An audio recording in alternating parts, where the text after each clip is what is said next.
No? And my name is Dylan Bradley, and we are all seniors at Raleigh Charter, and our teacher is Miss Klein. Okay. Great. So today's question is question 2.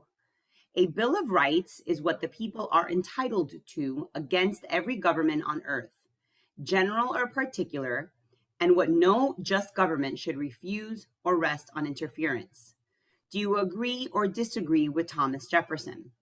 What are the advantages and disadvantages of a national Bill of Rights as compared to states' bills of rights?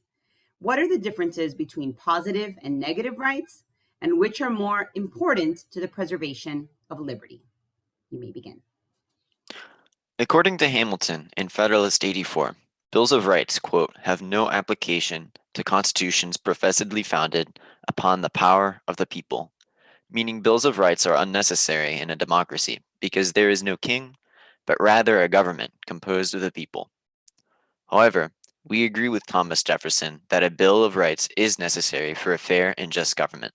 Without a Bill of Rights, there is no guarantee of personal rights, and no protections against a government encroaching on personal liberty. Countries that have a Bill of Rights guarantee protections against the government instead of citizens inferring they have certain rights and trusting a government to protect those rights. A country that has a national Bill of Rights, in addition to state bills of rights, has the advantage of a large set of rights that are protected throughout the country. For many Americans, crossing state borders is a fairly regular occurrence. Without a national Bill of Rights, a citizen would have to check the Bill of Rights of the state they're in each time they cross a border. And if two states were to have vastly different rights, this could be extremely problematic. For example, if there's no free press in one state, but there is in the state a reporter is from, they could be arrested for reporting on the government in that state without being aware of that risk. With a national Bill of Rights that applies to everywhere in the United States, citizens know they have a base set of rights, such as free press, that are consistent between states, making it easier and more accessible for citizens to use their rights on a day-to-day basis. Under Article 5 of the Constitution, 2/3 of both houses and 3/4 of the states must approve of changes to the Constitution. Due to the difficulty of this process, the United States National Bill of Rights is very difficult to change and update with time. On the other hand, state bills of rights are much easier to change. Therefore, they more clearly reflect the views of the people in that state and allow for regional differences in rights. For example, the incorporation of the Equal Rights Amendment into several state constitutions allowed for a popular change to be made when it could not yet be made on the national level. The National Bill of Rights mainly includes negative rights that limit the government's power through phrases such as, quote, Congress shall make no law in the First Amendment. Positive rights, however, require the government to provide certain protections and services. For example, some state bills of rights, including North Carolina, grant the right to education, which is a service the government will provide to benefit its citizens. The National Bill of Rights also includes a few positive rights, such as the right to a trial by jury found in the Sixth Amendment. Internationally, the United Nations Bill of Rights grants the right to own property, the right to marry, the right to health care, and other examples not found in the United States Bill of Rights. When questioning which rights are most important to the preservation of liberty, it's important to define liberty. If one has the freedom to think and speak freely, but lives in a state of poverty and starvation, can this be defined as true liberty? We think not, which is why we believe that positive rights are most important for our liberty, as they guarantee the resources needed to help us manage and maintain our lives, granting more equality. Most modern-day bills of rights, written after the Progressive Era, are more focused on positive rights. For example, South Africa's Bill of Rights, written in 1996, is heavily centered around positive rights.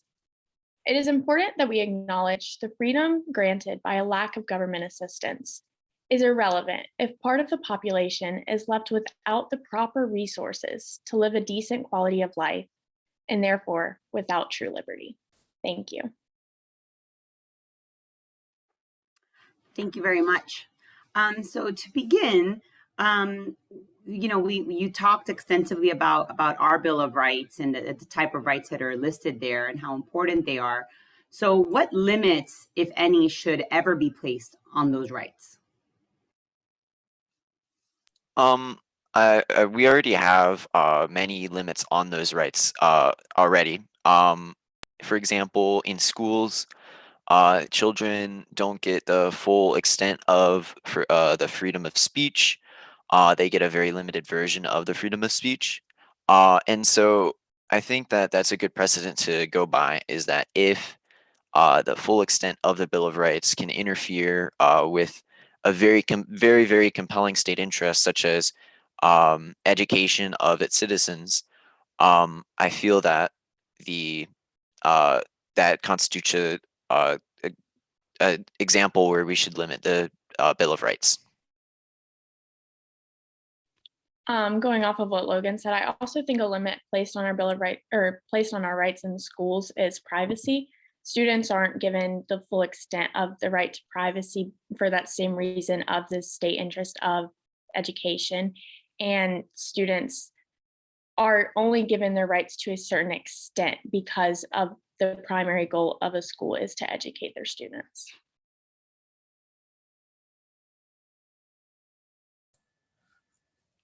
Given that the rights we enjoy under our Constitution are not absolute, I'd like to focus specifically on one particular amendment, the Second Amendment. There is great issue about the right to bear arms.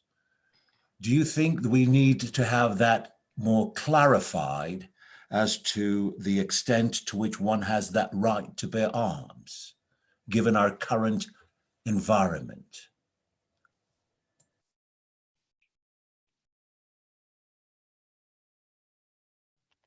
I think that we do. I think that it's important to have clarification on our specific rights, which is why I think that it's, first of all, important that our rights are written down. And I think that it's important that we have rights that aren't just spoken and open for interpretation. I think that our rights, when they're interpreted by the Supreme Court instead of just by citizens arbitrarily, it's more clear what the rights are protecting for the citizens and how they apply to cases and to individuals on a daily basis. I think on top of that, I completely agree that we need to clarify what is in our Bill of Rights. But as we stated in our paper, that is a very long process to amend the Bill of Rights. And so it's also important that we can implement uh, changes to those rights in law, for example, with in this example of the Second Amendment with background checks, which are immensely important uh, in our current climate, but that isn't really explained in the official Second Amendment in the Bill of Rights. So I feel that we need to also have that that opportunity to amend those rights outside of amending the Constitution. Yeah, the rights that we have written down are something I see as a governmental bare minimum. It is the bare minimum of what we must do. So we are not limited to do only what an amendment grants. The idea is that these amendments were written. So these amendments were written a long time ago. We know the original intention was slightly different than the writing is now. And it is important to expand upon them so that they fit our current climate. Most ideally, for instance, as Logan spoke about with adding background checks, that isn't something where the right needs to be changed or necessarily updated.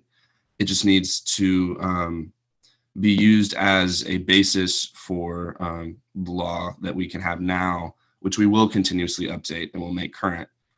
Because our Bill of Rights, the process is too difficult and long to update to keep it as current as it needs to be to protect the citizens and to ensure that these rights are guaranteed. So yeah. So let me follow up on that idea, which is a very important idea. So the Supreme Court has recognized individual rights where the language of the Constitution does not expressly articulate that right. Let me give one example. The Obergefell decision found that individuals of the same sex have the individual right to marry. But if you search the Constitution, that's not in the words of the Constitution.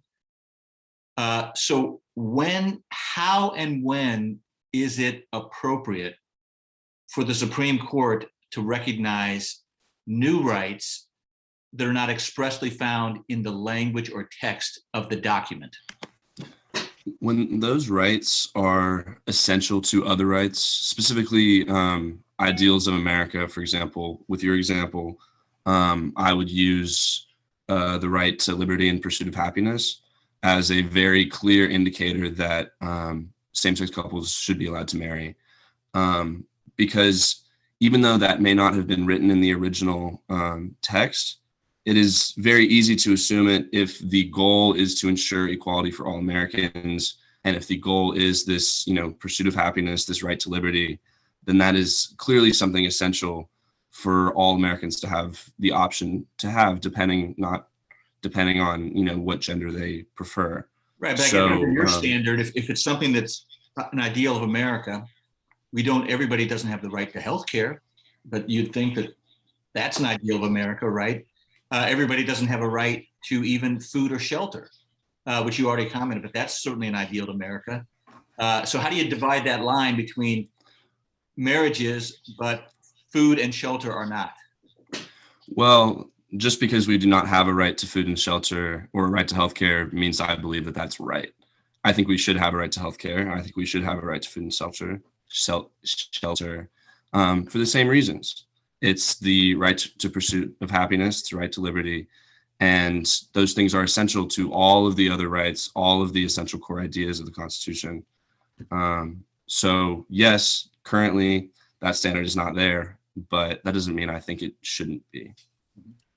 I'd also want to add on to maybe gearing back towards the original question. And I'd want to bring up another example, which is the right to privacy, which also is not stated anywhere in the Constitution. But it's important to recognize that the Supreme Court doesn't have to take the Constitution exactly for its word. Their role is to interpret the Constitution. So they, currently, have interpreted the Constitution to have this right to privacy. And I agree that the Constitution does include this right to privacy, even though it doesn't expressly mention privacy at all. So it's important to recognize that the Supreme Court's role isn't to take the Constitution completely at its word, and it's instead to interpret the Constitution and its wording to create these rights. Thank you very much. Great job. Great job. Really wonderful. And North Carolina, you've made your state very proud today, and the judges will now provide some feedback to you. Okay, well, great job, everyone. Good news is you're the first one in the morning, so you can enjoy the rest of your Sunday. I thought you all had a phenomenal prepared statement. It was well thought out, well reasoned, and you got so much information in 4 minutes, and it never felt rushed. It was, I think, an excellent statement. Your follow-up was great as well. Everyone participated. You kind of, I like how you guys had a position and you stuck to your guns. So I think overall you did a really great job. I agree with the Senator. I like the conversational approach. I like the ideas you shared in response to our follow-up questions that supported what you had provided in your opening remarks. I think those ideas will serve well if, as you advance in your career, you promote them in making those essential changes. The one thing that I would have liked is for you to have tossed in a case authority or two in the course of your opening remarks. Judge Gutwein mentioned the Obergefell case. So you tossing in a case authority where the Supreme Court is the arbiter or the decider would serve you well. But well done, lovely job, thank you. Yeah, I agree, terrific. Right from the opening, I loved your opening Hamilton quote, which set the tension in perfect where you've got Hamilton saying we don't need a Bill of Rights. You've got Jefferson saying we do need a Bill of Rights. You just set it up and then worked off of there beautifully.